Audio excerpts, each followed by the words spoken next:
मंत्रतंत्राच्या नावाखाली विकृत आणि भोंदू अशोक खरातनं सामान्यांपासून उद्योजकांची फसवणूक केल्याचं समोर आलं। खरातनं गारुड कसं घातलं याचं वर्णन करणारं एका उद्योजकाचं पुस्तकच एबीपी माझाच्या हाती लागले। भोंदू खरातचे तत्कालीन भक्त असलेले सिन्नर सहकारी औद्योगिक वसाहतीचे चेअरमन नामकर्ण आवारे यांनी असा मी नामकर्ण हे आत्मचरित्र लिहिलं। त्यात त्यांनी खरातला अद्भुत आणि चमत्कारिक पुरुषाचा दर्जा दिला। 2012 मध्ये लिहिलेल्या या पुस्तकात नामकर्ण यांनी खरातवर तब्बल 13 पानं खर्ची घातली। त्यातून खरातबद्दल अनेक गोष्टी या समोर आलेल्या आहेत।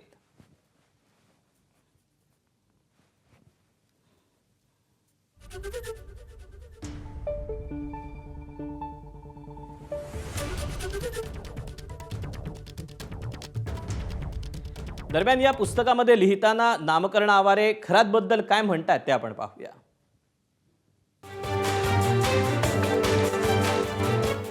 माझी आणि खरातची पहिली भेट 1999 मध्ये झाली। मी माणिकराव कोकाटेंच्या प्रचाराचं काम करत होतो। प्रचारातला वाद पोलीस स्टेशनमध्ये पोहोचला। त्यावेळी खरात पहिल्यांदा तिथे भेटला। कोकाटे 23,450 मतांनी निवडून येतील अशी भविष्यवाणी त्यानं केली। मतमोजणीहून परतताना अपघात होईल, त्यात 2 कार्यकर्त्यांचा मृत्यू होईल असंही खरातनं सांगितलं। खरातनं सांगितल्यानुसार दोन्ही घटना खऱ्या ठरल्या। खरातची भविष्यवाणी 100% खरी ठरते हे जाणवलं। त्यानंतर आम्ही नियमित सानिध्यात आलो। अद्भुत आणि चमत्कारिक असे 2-3 प्रसंग घडले। त्यामुळे खरात सर्वसाधारण नाही तर सिद्ध पुरुष असल्याची खात्री पटली। BSc नंतर खरातनं सैनिकी शिक्षण घेतलं। पॅरिसमधल्या सोबन विद्यापीठातून खरातनं ओशनोलॉजीत पदवी घेतली आहे। त्यात त्याला सुवर्ण पदकही मिळालं। खरातनं शंकराच्या 5 सिद्ध मंदिरांचं बांधकाम करण्याचा संकल्प केला होता। त्यापैकी एक मंदिर गावच्या परिसरात बांधण्याचं ठरवलं होतं। त्यासाठीच शिवनिका संस्थान, ईशान्येश्वर मंदिर यांची स्थापना झाली। दरम्यान या पुस्तकाच्या लेखाबाबत आवारेंनी एबीपी माझाला प्रतिक्रिया दिली। खरातच्या शिक्षणाबाबत मी अधिकृत दावा केलेला नाही।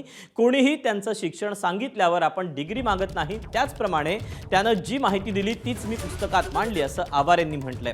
मी 2023 मध्ये शिवनिका संस्थानाच्या विश्वस्त पदाचा राजीनामा दिला। राजीनामा देण्याच्या 3 वर्ष आधीपासूनच खरात आणि माझा संपर्क नव्हता। पुढे ज्या उद्देशानं शिवनिका संस्थान उभारलं गेलं तो उद्देश दिसत नसल्यानं पदाचा राजीनामा दिला असं आवारेंनी म्हटलंय। खरात आणि माझा संबंध केवळ शिवनिका संस्थान आणि मंदिर इथपर्यंतच होता असंही आवारेंनी सांगितलं।